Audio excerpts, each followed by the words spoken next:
Bismillahirrahmanirrahim. Assalamualaikum warahmatullahi wabarakatuh.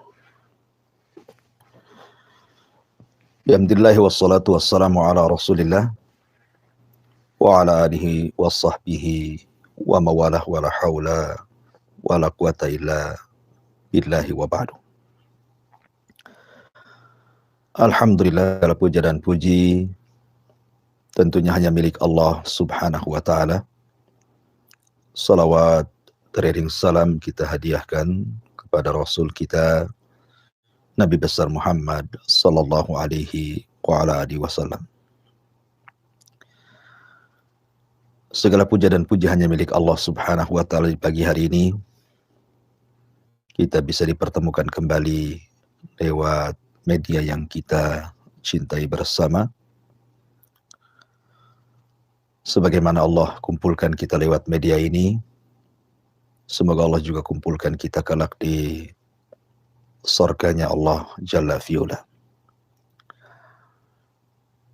Ma'asyiral muslimin yang dimuliakan Allah subhanahu wa ta'ala, di pagi hari ini kita akan meneruskan tafsir daripada surah Al-Alaq.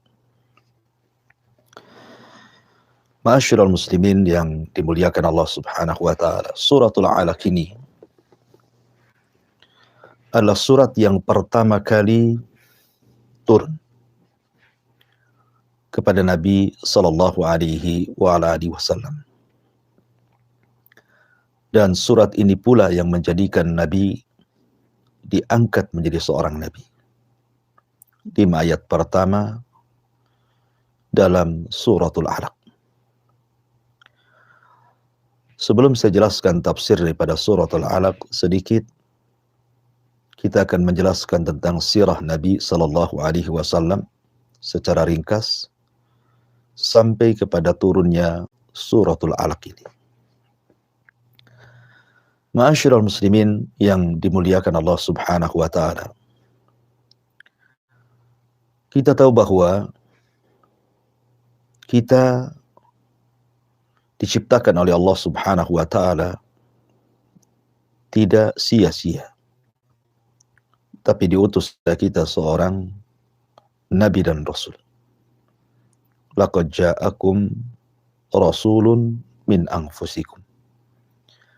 Telah datang kepada kalian seorang utusan dari jenis kalian. Dan setiap umat diutus kepada mereka seorang Rasul, termasuk kita umat Islam. Diutus kepada kita seorang Rasul yang namanya Muhammad ibn Abdullah atau Ahmad ibn Abdullah salawatullah alaihi wasallam. Secara singkat, ketika Nabi sallallahu alaihi wasallam dilahirkan, maka Allah mengatakan wa wajadaka yatiman fa'awa. Rasul terlahir yatim.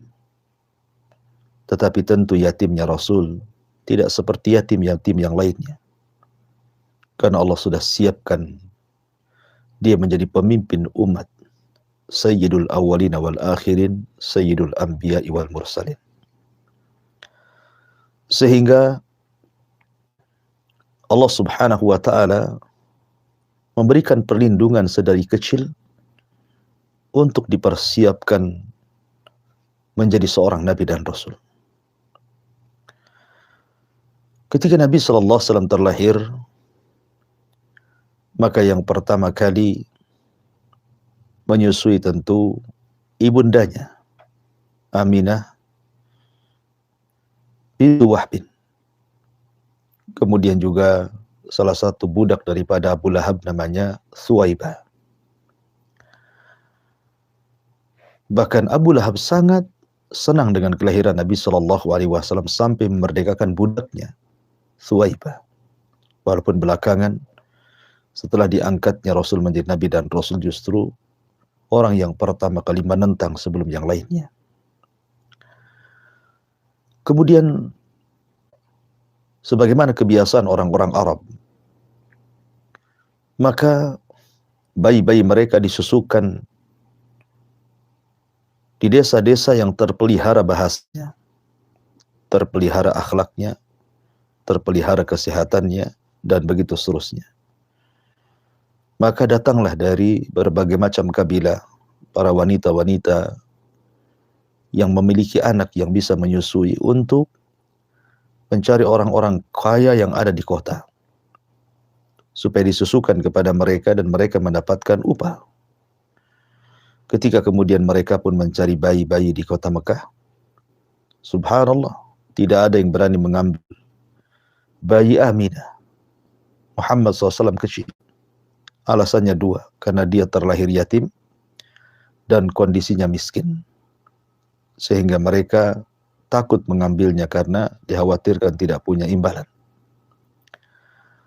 Ketika semua wanita-wanita yang menyusui sudah mendapatkan bayinya masing-masing dan mereka sudah bertolak pulang, maka ada satu keluarga yang telat datang yang akhir, namanya Halimah Sa'diyah dan suaminya. Ketika itu sudah tidak ada bayi kecuali bayi Nabi Muhammad SAW. Kata suaminya, sudah ambil saja, mudah-mudahan dengan mengambil bayi ini kita akan diberkahi.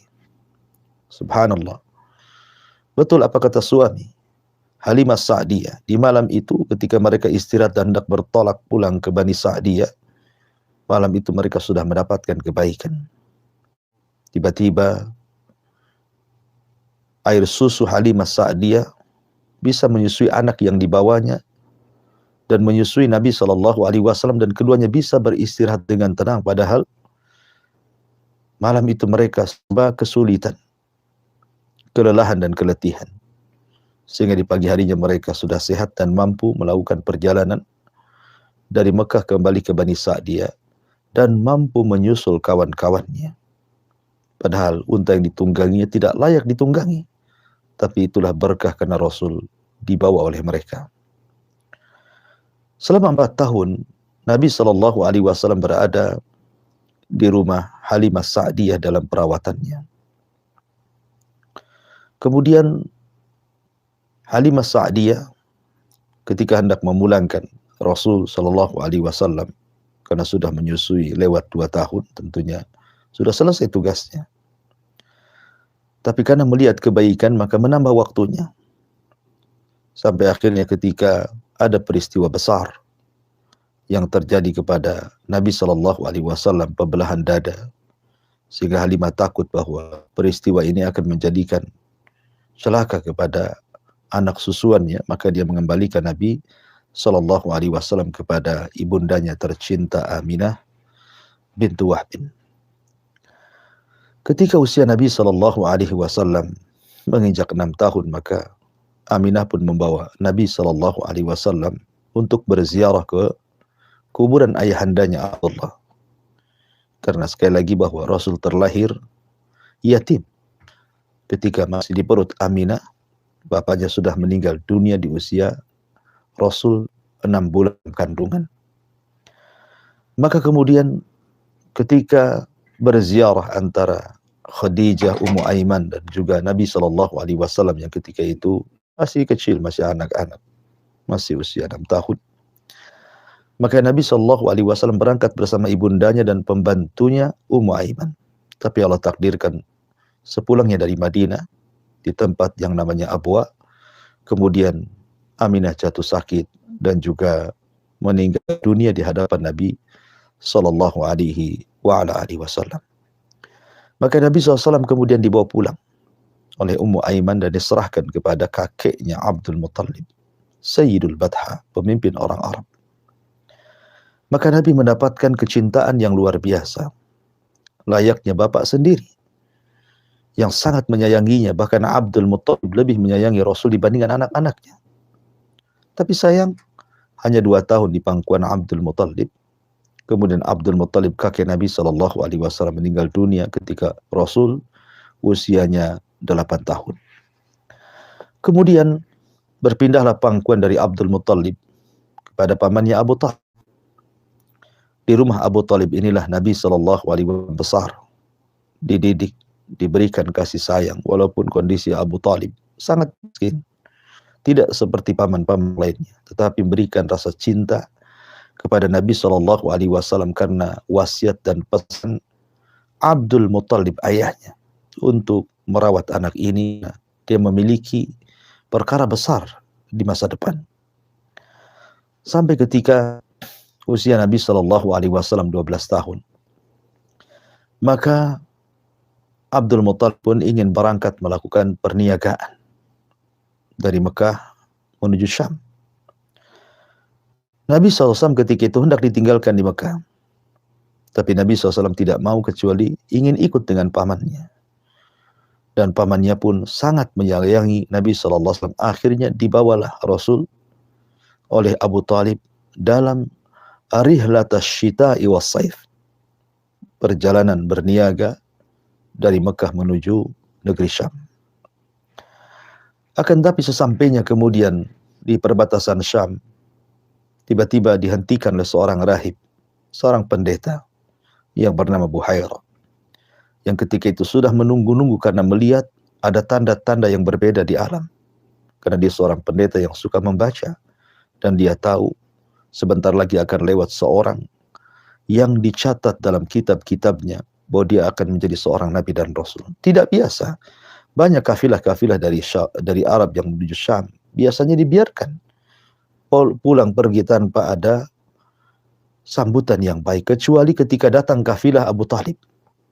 Dia melihat ada tanda-tanda yang aneh, kemudian diberhentikan, kemudian dijamu makan, sampai akhirnya kemudian beliau melihat ada anak remaja yang ciri-ciri kenabiannya ada pada dia, maksudnya Nabi Shallallahu Alaihi Wasallam.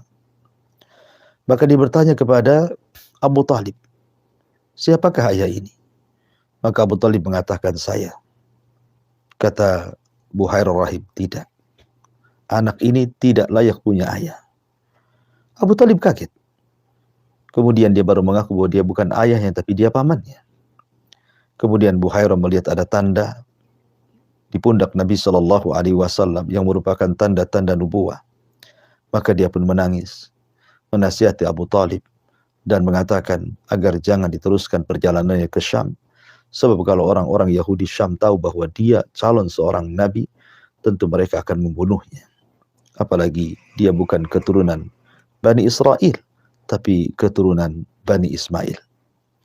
Akhirnya kemudian Abu Talib pun mengembalikan Nabi Shallallahu Alaihi Wasallam ke Mekah, sehingga Rasul tidak jadi berangkat bersama Abu Talib untuk berniaga ke Syam. Akan tetapi Nabi Shallallahu Alaihi Wasallam ketika usianya semakin meningkat remaja, dia berusaha untuk mencari kegiatan, mencari pekerjaan di sekitar Makkah. Maka jadilah dia seorang penggembala kambing. Dia mencari orang-orang kaya yang banyak kambingnya. Kemudian dia merawat kambing-kambing orang kaya dengan gaji yang sedikit. Akan tetapi justru inilah permulaan tarbiyah dari Allah Subhanahu wa taala, karena kelak Nabi Shallallahu Alaihi Wasallam akan yaqudul ummah, memimpin umat, maka bidayatul amri, permulaannya yaqudul ghanam. Maka Rasul pun berusaha untuk dilatih oleh Allah memimpin kambing-kambing, karena dia akan memimpin manusia. Kenapa mesti memimpin kambing? Merawat kambing itu Allah sedang mentarbiyah dia akan memimpin manusia. Karena ketika seseorang merawat kambing, maka butuh kesabaran, butuh kasih sayang. Karena orang kalau punya peliharaan tidak punya kasih sayang, tidak akan bertahan hidup binatang itu. Maka perlu kasih sayang, perlu kesabaran, perlu amanah, karena ini kambing orang. Dia harus menjaganya, tidak boleh sakit, tidak boleh hilang, tidak boleh dimakan serigala. Ya, sehingga perlu adanya aturan, kedisiplinan, tanggung jawab, kejujuran. Dari sinilah maka Rasul bisa mempelajari berbagai macam akhlak saat dia menggembala kambing. Ya, dan itu sekali lagi awal tarbiyah Allah yang Allah tarbiyah kepada calon nabinya. Maka ketika sudah beberapa tahun menjadi para penggembala, nampaklah akhlak Nabi Shallallahu Alaihi Wasallam, terutama di kalangan sesama para penggembala dulu. baru kemudian menyebar di tengah-tengah orang-orang Quraisy bagaimana akhlak luar biasa. Dan itu ketika terjadi walimah, musim kawin, ketika usia Nabi Shallallahu Alaihi Wasallam sudah menginjak mungkin sekitar 19-20 tahun gitu kan. Maka Nabi Shallallahu Alaihi Wasallam selalu dititipi oleh kambing-kambing sebayanya.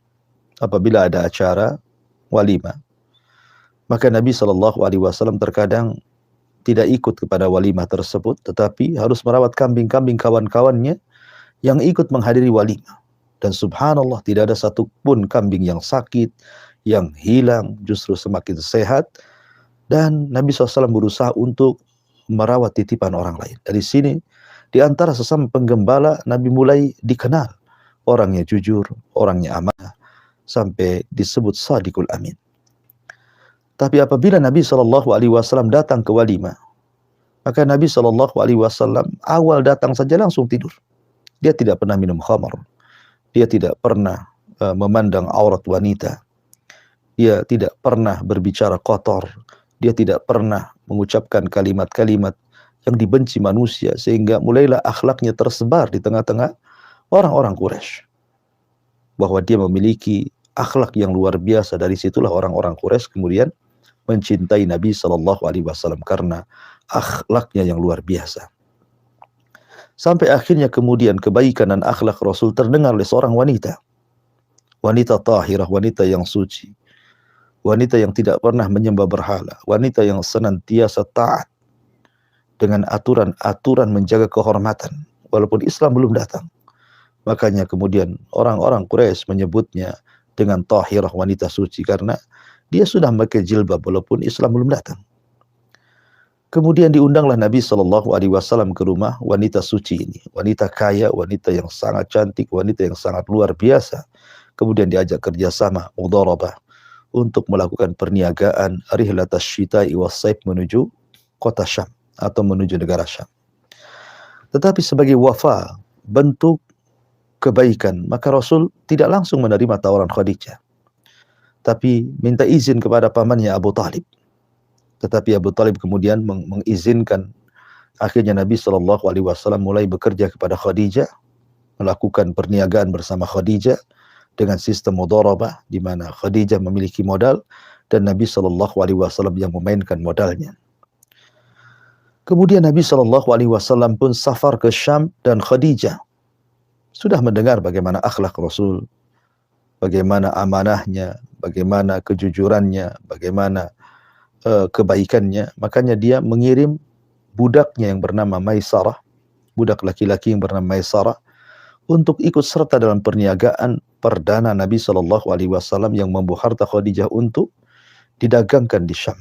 Dan Khadijah menitip pesan kepada Maisarah untuk mencatat segala sesuatu yang ia lalui bersama Nabi Shallallahu Alaihi Wasallam.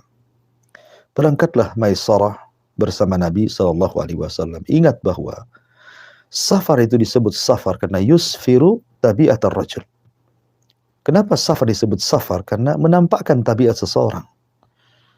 Jadi Khadijah ingin tahu seperti apa akhlaknya Nabi SAW ketika safar. Karena belum tentu orang yang baik ketika mukim, baik ketika safar.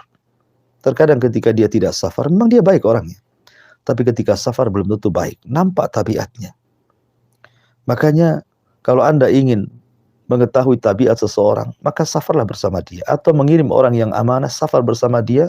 Ceritakan ketika perjalanan safarnya, seperti Khadijah mengirim Maisarah dan memerintahkan untuk mencatat segala sesuatu dari muamalah Rasul sepanjang perjalanan. Subhanallah.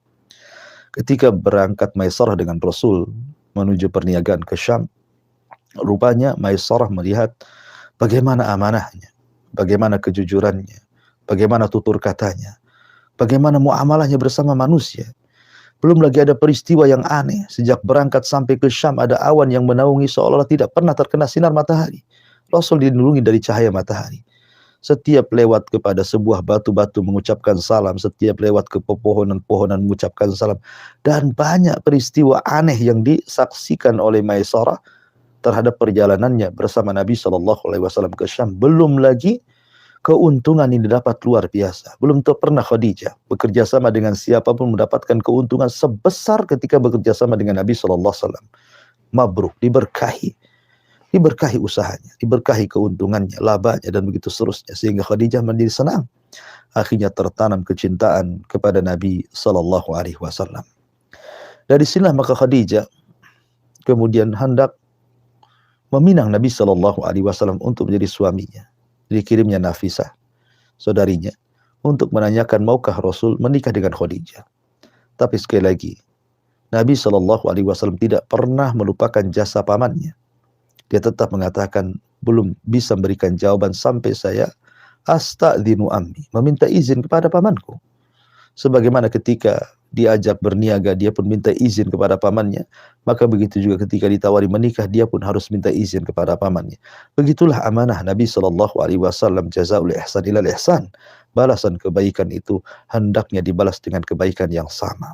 Jangan sampai orang yang sudah berbuat baik kepada Anda tidak balas dengan kebaikan, bahkan Anda membalas dengan keburukan. Na'udzubillah.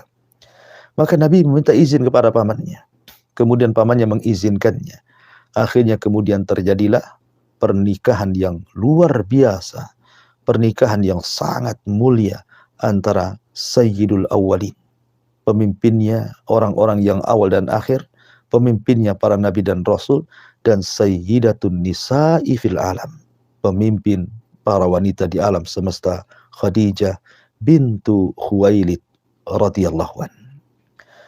Maka menikahlah keduanya di Masjidil Haram. Maka Nabi Shallallahu Alaihi Wasallam berikan mahar 10.000 dirham dan menyembelih 10 ekor unta, kemudian melakukan walimah di Masjidil Haram sampai selesai walimah. Dan sebelum walimah, kedua belah pihak seperti Abu Talib mulai berkhutbah menceritakan siapa sosok ponakannya Nabi Shallallahu Alaihi Wasallam, kebaikannya, akhlaknya, dan begitu seterusnya. Kemudian juga dari keluarga Khadijah bangkit kemudian menceritakan akhlak kebaikan Khadijah, dan manusia pun melihat bahwa dua manusia itu memang sekufu, seimbang, ya memang layak ya untuk menikah karena dua-duanya sudah seimbang. Akhirnya menikahlah Rasul dengan Khadijah, dan selesailah pernikahan Rasul Shallallahu Alaihi Wasallam dengan Khadijah, dan Rasul hidup bersama Khadijah. Maka ketika Khadijah melihat bagaimana Nabi Shallallahu Alaihi Wasallam menjadi kepala rumah tangga yang sangat bertanggung jawab, maka Khadijah pun sangat yakin dan percaya dengan Nabi SAW, sehingga dia serahkan semua kekayaannya, rumahnya, usahanya, bisnisnya, dan dia menjadi ibu rumah tangga yang betul-betul melayani suaminya. Maka Nabi Shallallahu Alaihi Wasallam pun betul-betul fokus menjadi peniaga besar. Dari sinilah maka Rasul kenal dengan para peniaga Arab yang sangat besar seperti Abu Bakar, Utsman, Abdurrahman bin Auf, dan yang lainnya. Ya, dan itu di masa jahiliyah. Apalagi Abu Bakar itu tujjarul dhahab, memang dia penjual emas. Ya, dan penjual emas itu menguasai kaum karena emas itu kecil tapi bernilai besar.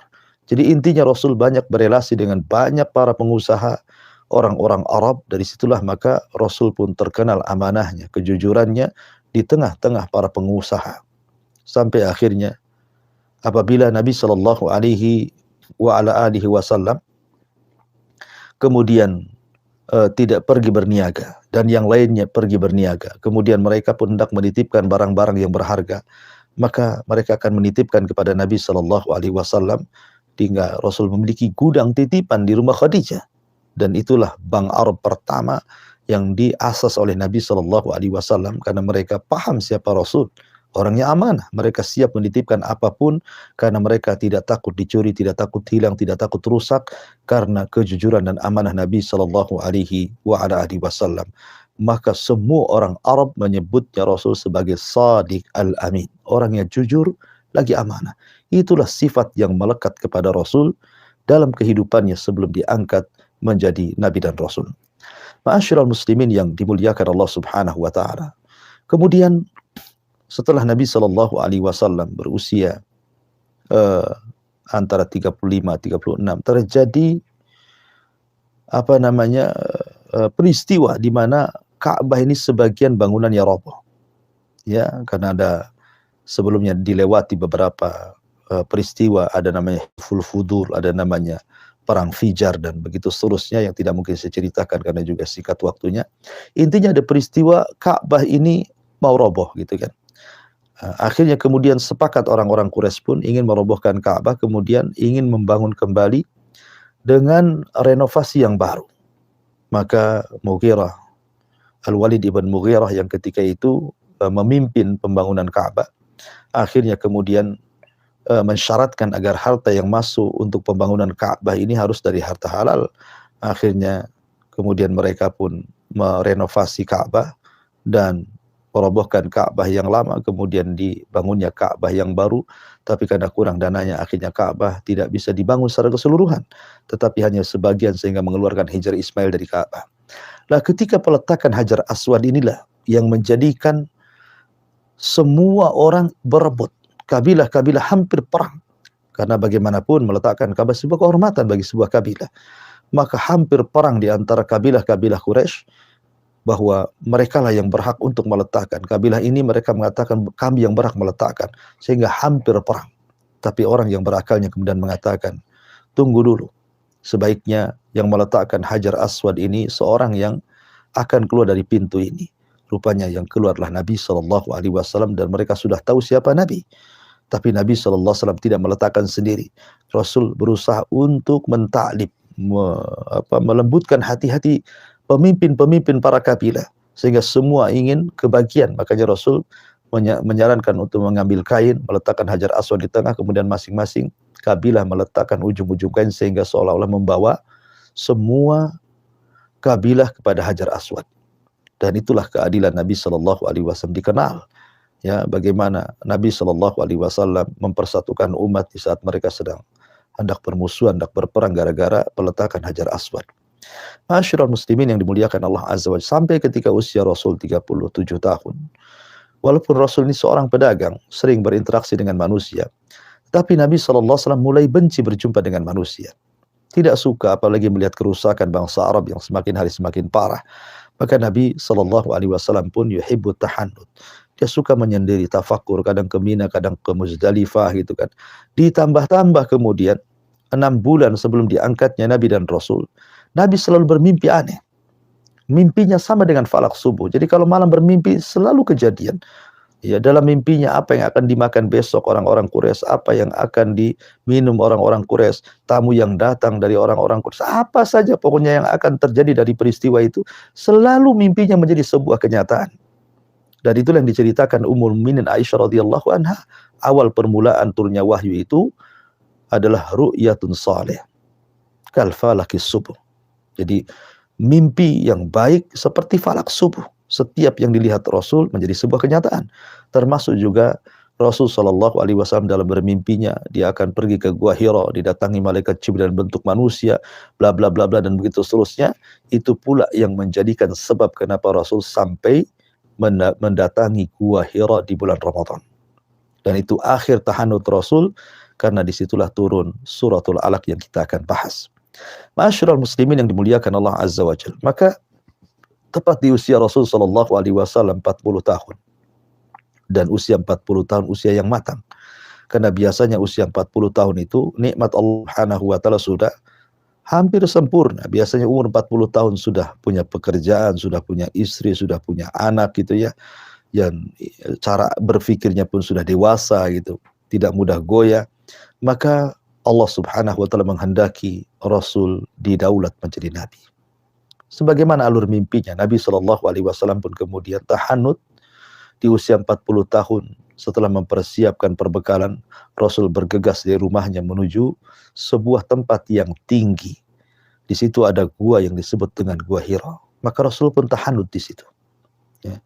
Maka tepat di bulan Ramadan, lebih tepat lagi di 10 akhir Ramadan, atau lebih tepat lagi di tanggal-tanggal ganjil, di malam Lailatul Qadar, di sepertiga malam akhir, tiba-tiba Rasul dikejutkan oleh seorang laki-laki yang sangat tampan, jelmaan dari malaikat Jibril. Tiba-tiba datang menemui Nabi SAW, kemudian mengucapkan salam, kemudian menjabat tangan, tiba-tiba memeluk Nabi SAW. Ketika memeluk Rasul inilah tiba-tiba dia mengatakan, Iqra ya Muhammad. Kata Nabi SAW, ma'ana biqari. Ya. kalimat Iqra artinya bukan baca, karena Jibril tidak membawa tulisan, suruh membaca gitu. Karena mungkin dalam pikiran kita Iqra baca maksudnya seolah-olah ada buku yang dibaca. Bukan. Maksud Iqra di sini artinya ablig, sama dengan kalimat ketika Jibril datang kepada Nabi Shallallahu Alaihi Wasallam kemudian mengatakan, ya Rasul, ya Muhammad, ya Iqra ila Khadijah salam min Rabbihi wa minni. Wahai Muhammad, bacakan kepada Khadijah. Dan kalau arti harfiahnya seperti itu, bacakan kepada Khadijah salam dari Rabbnya dan dariku. Maksudnya tentu bukan membaca, tetapi sampaikan. Ya, sampaikan salam dari Rabb dariku. Jadi Khadijah mendapatkan salam dari Allah dan juga dari Jibril alaihi salatu wassalam. Jadi Iqra itu artinya sampaikan. Sampaikan. Iqra bismi rabbikal ladzi khalaq, bahwa Rabbmu itulah yang Maha menciptakan. Iqra wa rabbukal akram. Allama alladzi 'allama bil qalam, 'allamal insana ma lam ya'lam. Rasul disuruh menyampaikan. Ya. Belajar, ya, belajar menyampaikan kepada manusia, tetapi belum ada perintah untuk berdakwah. Ya, hanya Nabi Shallallahu Alaihi Wasallam di sini disuruh untuk membaca, belajar, mengenal siapa Tuhannya. Ya, karena Iqra itu isyarat tentang ilmu. Ya, membaca itu melahirkan ilmu. Ya. Ma'asyiral muslimin yang dimuliakan Allah Subhanahu Wa Taala. Maka Rasul hanya mengatakan ma'ana biqari. Aku tidak bisa baca. Dikiranya Nabi Shallallahu Alaihi Wasallam disuruh membaca catatan yang dibawa Jibril. Jibril tidak membawa catatan. Sehingga Rasul mengatakan ma'ana biqari. Dan ini menunjukkan bahwa Rasul tidak bisa membaca, tidak bisa menulis. Dan dia adalah ummi. Orang la yaktub wala yaqra, tidak bisa menulis, tidak bisa membaca. Itulah ummi. Kenapa Nabi SAW ummi? Ya, supaya jangan orang mengira bahwa wahyu itu saduran dari kitab-kitab lama yang dirangkum oleh Rasul disampaikan kepada manusia. Bagaimana Rasul akan menyadur, akan merangkum, sementara Rasul tidak bisa membaca, apalagi menulis. Artinya ini membenarkan bahwa Al-Quran adalah wahyu yang datang dari Allah Subhanahu wa Ta'ala.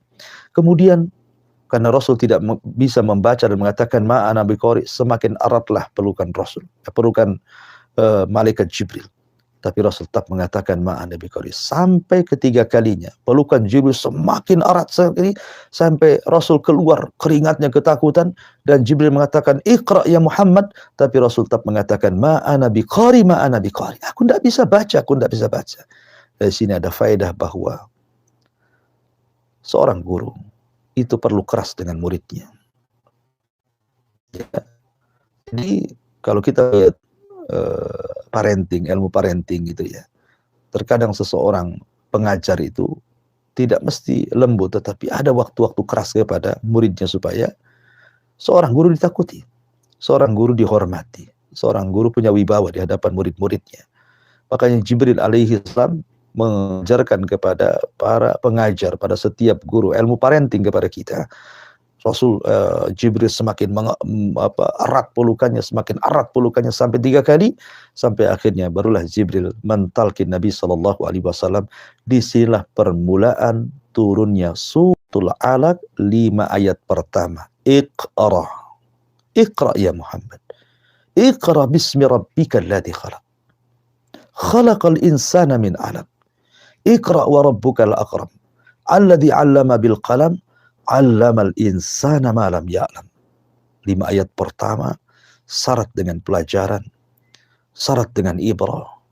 Apa saja ibrah dan pelajaran dari 5 ayat pertama suratul Alaq? Tentu ini pembahasan yang panjang karena waktu juga. Maka pembahasan di pagi hari ini kita cukupkan sampai di sini.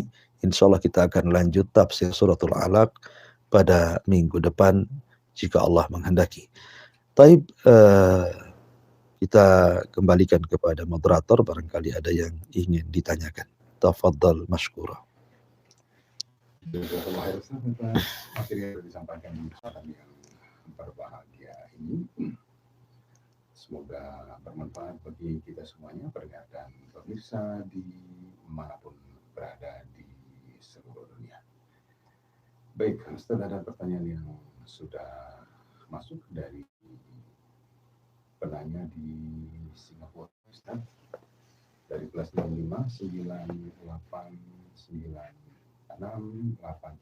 sekian. Assalamualaikum Ustaz.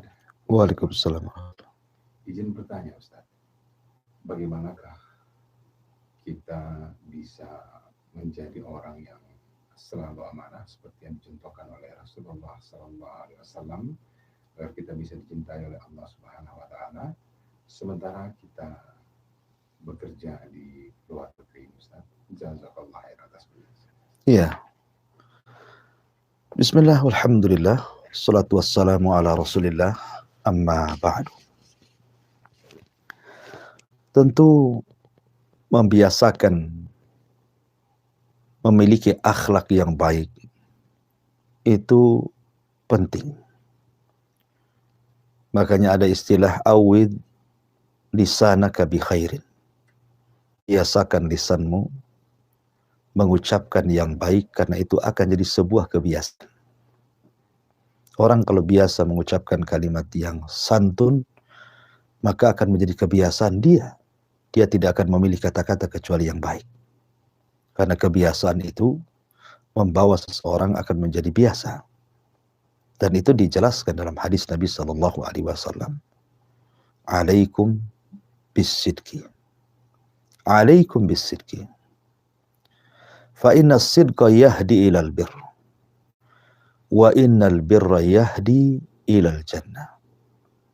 Wa ma yazalu ar-rajulu yasduq wa yataharra fi sidqi hatta yuktaba indallah siddiqa. Kata Nabi, wajib sekalian berlaku jujur, berlaku amanah. Karena kejujuran dan amanah itu mengantarkan kepada kebaikan, dan kebaikan itu mengantar kepada surga.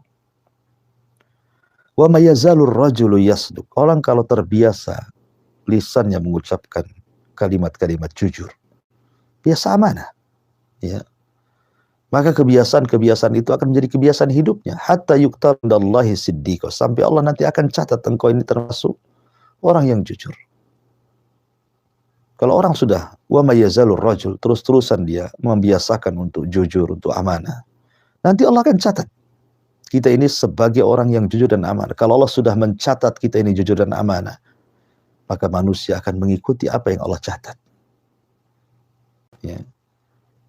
Makanya Allah mengatakan, Nabi sallallahu alaihi wasallam mengatakan, wa may yazalur rajulu yasduq wa yataharra fi sidqi hatta yuktaba indallah siddiqa.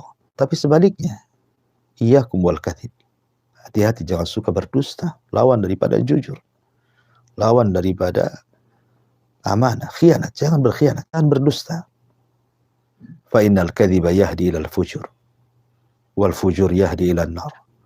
Wa ma yazalu ar-rajulu yaqdub wa yataharra fil kadhibi hatta yuktaba indallahi kadzdzaba. Orang kalau biasa berdusta, maka sehari-harinya kebiasaan akan dibawa dan dia akan suka berdusta sampai Allah catat, wah Anda ini seorang pendusta. Maka biasakan untuk jujur, biasakan untuk amanah, sehingga menjadi kebiasaan Anda nantinya dan manusia akan melihatnya. Yang kedua, berkawan dengan orang jujur. Allah mengatakan wa kunu ma'as sadiqin. Wa kunu ma'as sadiqin. Bertemanlah dengan orang-orang jujur, dengan orang-orang amanah, dengan orang-orang baik, dengan orang-orang yang lisannya baik, perbuatannya baik. Karena al-mar'u ala dini khalili. Seseorang itu berdasarkan agama kawannya. Kalau kita berkawan dengan orang yang suka berdusta, maka lambat laun kita jadi pendusta. Kalau Anda berkawan dengan orang yang khianat, maka lambat laun Anda akan jadi pengkhianat. Begitu seterusnya. Maka biasakan berkawan dengan orang-orang baik. Pilih kawan yang baik, karena kawan as-sahib as-sahib. Kawan itu nyeret orang. Nyeret kepada kebaikan atau nyeret kepada keburukan. Kemudian berusaha berdoa kepada Allah Azza wa Jalla agar hati kita ditetapkan. Kalau kita sudah mulai terbentik dalam hati kita untuk berdusta, untuk berkhianat, maka lekas berdoa kepada Allah agar hati kita ditetapkan tidak berlaku seperti itu. Maka ya, doa yang paling banyak dibaca Nabi SAW, ya muqallibal qulub tsabbit qalbi ala dinik. Wahai zat yang membolak-balikan hati, tetapkan hatiku di atas agamamu. Kemudian yang terakhir, cobalah baca akibat hukuman yang Allah akan berikan kepada para pendusta, para pengkhianat. Lihat bagaimana balasannya. Karena dengan kita mengetahui dosanya, balasannya, hukumannya, tentu kita akan makin takut untuk melakukan hal-hal yang berbau khianat, dusta, dan yang semacamnya. Wallahu a'lam. Jazakallah Ustaz atas penjelasannya, menjawab pertanyaan-pertanyaan di Singapura. Semoga menjadi pelajaran berharga tidak saja bagi kita, tapi juga bagi kita semuanya. Kaum muslimin dan muslimat dimanapun Anda berada, kita terbatas oleh waktu. Insya Allah kajian tafsir surat Al-Alaq akan dilanjutkan pada